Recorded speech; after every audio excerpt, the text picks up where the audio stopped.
Magandang umaga, ngayon pa'y araw ng Sabado, April 6, 2024. Update po muli sa lagay ng panahon. Ayon po sa Pag-asa, easterlies umainit na hangin na nagmumula sa dagat Pasipiko ang nakakaapekto ngayon sa ating bansa.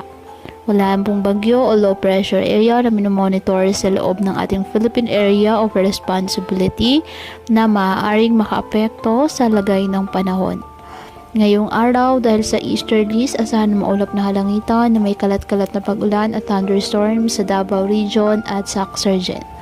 Habang sa nalalabing bahagi ng ating bansa, kasama na po ang Metro Manila, bahagyang maulap hanggang sa maulap na halangitan with isolated rain showers or thunderstorms dahil pa rin po sa easterlies at ng localized thunderstorms. Kaya patuloy pa rin po natin na pinag-iingat ang ating mga kababayan sa banta pa rin po ng mga pagbaha o pag-uho ng lupa, lalo na kapag may malalakas na mga pag-ulan na pwedeng dulot ng mga thunderstorms. At ugaliin po na magdala palagi ng payong o kahit anumang pananggas sa ulan o di kayo nang po ay sa init ng araw kapag lalabas ng ating mga tahanan. At yan po muna ang update sa lagay ng panahon ngayong araw.